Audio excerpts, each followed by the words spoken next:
Greetings, I'm Michael Clark, Principal, Codrington College. And most persons would know of this institution as the place that trains persons for ministry. But the institution and all its connectedness goes much further back than that. We would have gone all the way back down into the days of slavery, and our last owner would have given the estates, the Codrington estates, over to the Society for the Propagation of the Gospel with the intention that there be a college situated on the plantation.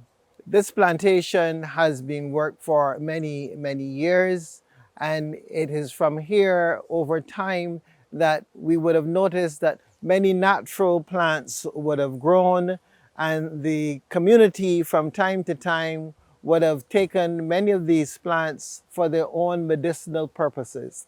Part of the project that we were engaged in and are still engaged in, it's an ongoing dimension, is the setting of some trails. And what the purpose here is that over time, we would have some of our botanists come in and label our trees, label the various vines, label some of the shrubs, so that we can take persons, local and tourists, through our trails and educate them as to the various herbs that are found here in Barbados and specifically here at the Codrington Estates.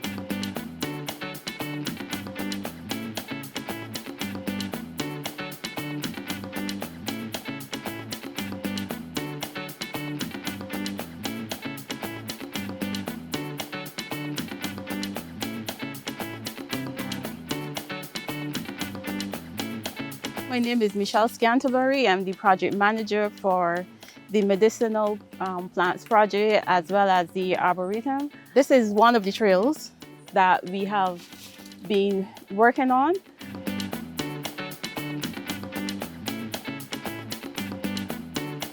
This tree is the bearded fir tree, which is one of the most historic trees in Barbados.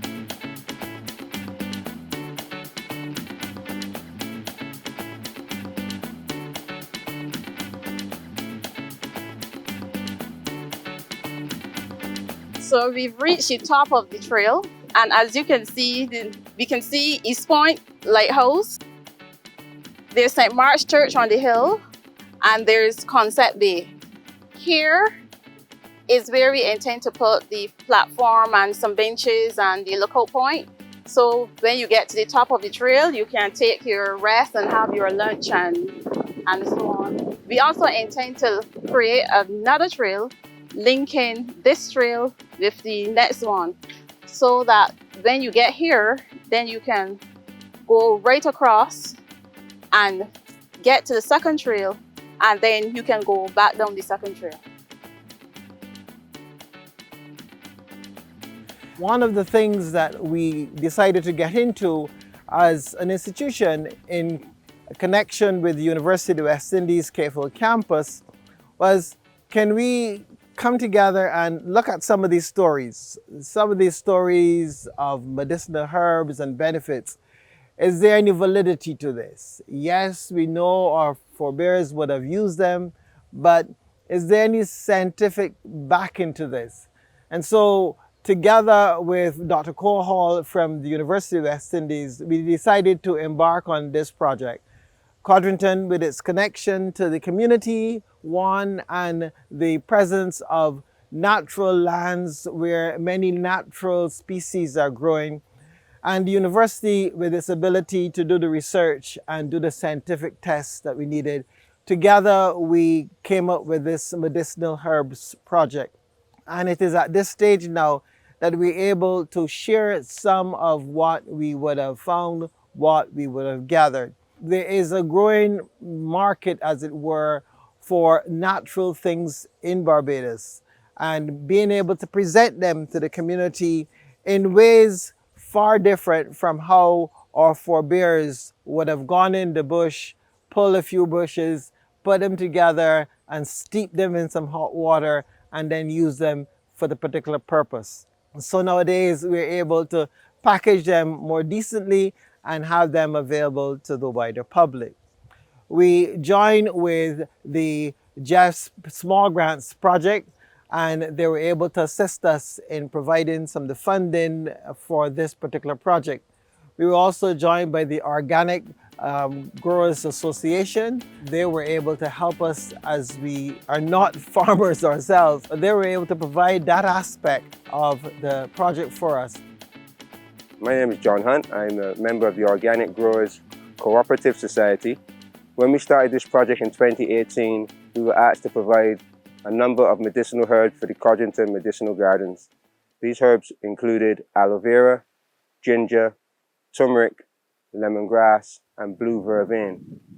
The intention was, and still is, to provide these products for a range of finished items that can be used for medicinal purposes throughout the island. So we started in 2018, as I said, where the land had been cleaned and prepared, and we managed to bring in the aloe vera required, which you can see around you, and a number of the other herbs. Obviously, doing this organically means that our access to chemicals was completely limited. So using the land as in the condition it's in, we had to find ways to utilize the grass that would grow back up. Probably won't be able to use any chemicals to control it. And also, as you can tell, it's very windy up here. So we had to also incorporate a windbreak, which you see on the right-hand side there, a line of banana trees. This has given us some shade on the soil, as well as providing a reduce in moisture loss through evaporation. So in order to facilitate the requirements, we laid out the farm in a permaculture design, so that most of these crops would be in the field for a number of years. Some may get hidden in the grass at certain times of the year, but as we clear that grass, you should still be able to find a lot of the herbs that are here. There's a system called the cut and drop method of farming. I mean, we won't go back in and cultivate the land again. I'll show you some of the plants that both are wildly generated and that we incorporated ourselves. So here you may be familiar with this plant. This is lemongrass. This grows, we planted this 3 years ago. And as you can see, after a period of time, it starts to dry out. It's still useful at this stage, it still can be used. But generally you grow it as a green plant. And as it gets older and older, you take some out and you replant it elsewhere. So we'll be able to replant this in future. This plant here, this flower, is called the blue pea vine, or Clitora tenorati. It's actually used in cocktails by some high-end cocktail makers for turning their drinks a blue color. You put it into the water and it turns the water completely blue. It has no general taste, it's kind of neutral. But it's also very good medicinally for several reasons. They said it helps with women's libido. It's also useful for helping to fight cancer. And there's a list of things that this plant is meant to be good for. It grows on a vine, and we just found it growing naturally out here, so we're trying to maintain it in the garden. It's a slightly invasive species, so if you find it around your house, try harvesting some and putting it into your water and see what benefits you get from it. Well, this is the aloe vera barbadensis. Barbados is actually well renowned for its aloe vera. The plant will grow all year round in very dry and rough conditions. As you can see, this soil here is fairly dry. It's mostly chalky. The aloe vera is doing really well. And many might not understand, but aloe vera takes 3 years to mature before it has all the medicinal properties. So at this time, this aloe vera will be probably just about right to harvest for the highest quality use for medicinal purposes. And of course, it goes all around the world. I'm sure anywhere that anybody's watching this, they'll be aware of aloe vera. If you look it up, it has the word barbadensis with it, indicating that the qualities of the aloe vera in Barbados is one of the highest in the world. So this can be used in several different ways. It can be used as topical for your skin, and it can be also ingested to help with areas of your stomach and colon to keep your body clean. People use it in hair products, shampoos, face creams, all types of soaps and sanitizers. And this was widely used in our project here at the Medicinal Gardens to make finished items. It's aloe vera barbadensis.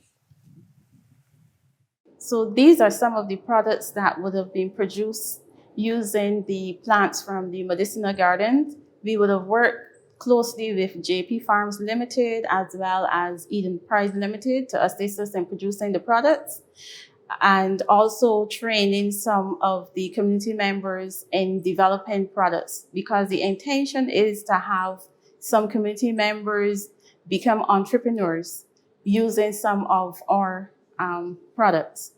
The lemongrass and blue vervain would have been used in teas as well as some of the ginger and turmeric. The aloe vera would have been used in the soaps as well as the hand sanitizer. We also utilize a bit of the turmeric in producing the soaps. We are thankful to Almighty God for the blessings that He has bestowed upon us in these lands, in the gifts of medicine, and in the beauty that surrounds us that we can look out at. And that in itself is also a part of wellness, a part of healing. So we thank you for joining us, and we look forward to sharing more of what we have found over time.